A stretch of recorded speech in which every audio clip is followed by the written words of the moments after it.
I went hobnobbing last night. Hobsnobbing? No. Oh.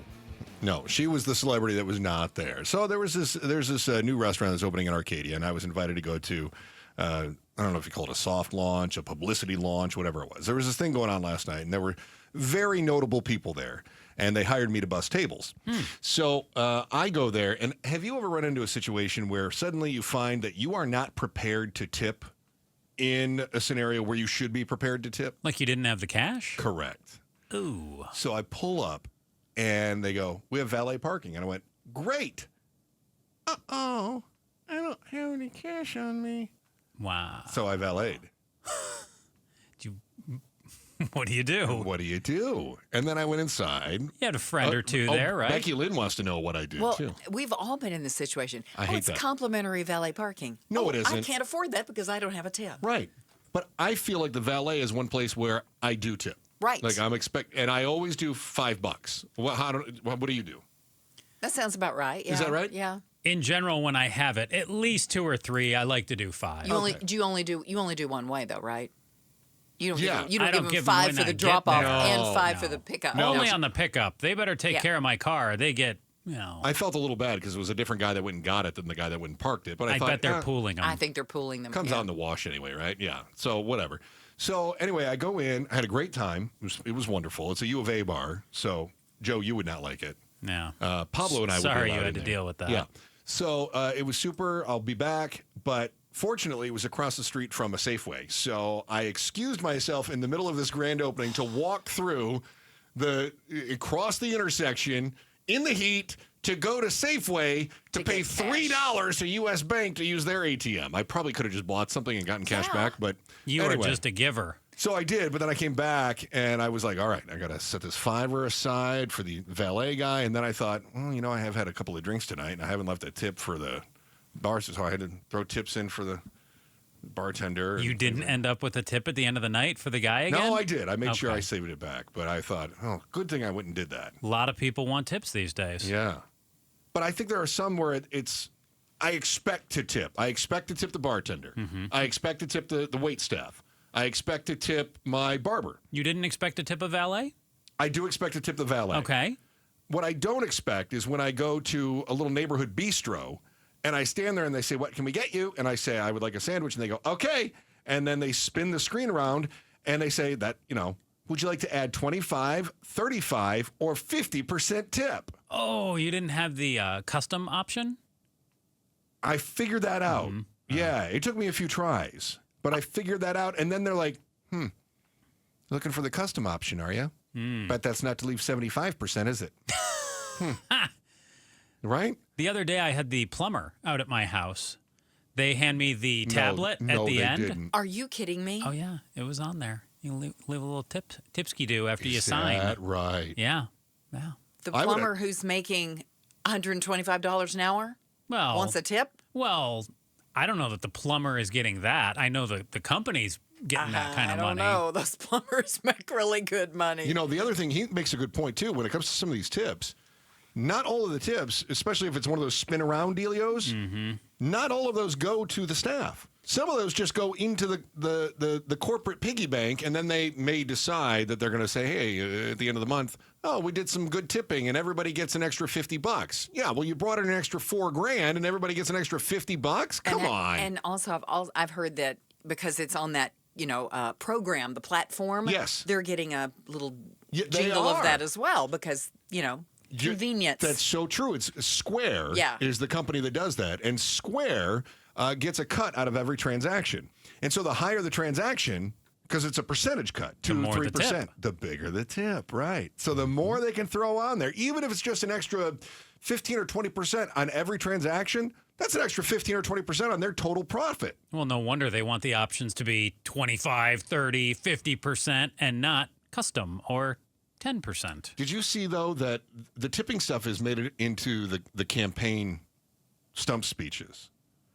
And this started, Trump was in Las Vegas, and he was saying that he wants to make sure that the tipped workers are recognized. Nevada. Oh, Nevada. Oh, yeah, in Nevada. And you know what I said? Yeah, what was it? You know what I said? What? I said when I came out here, I said, Yeah. nobody says it the other way. It has to be Nevada. Nevada. Right?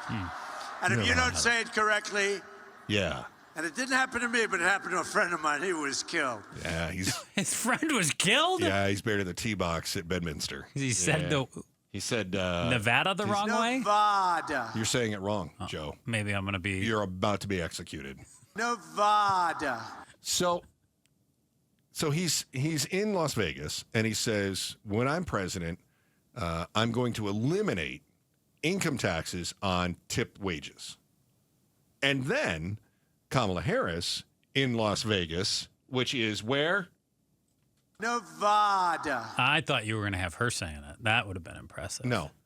So what she said is, I'm going to eliminate taxes on income taxes on tipped workers. So we got that going for us now. They're both on board with the same kind of plan. Which is evidently supposed to benefit Nevada. because they have so many service workers there. Should point out, however, there is no income tax. And Nevada.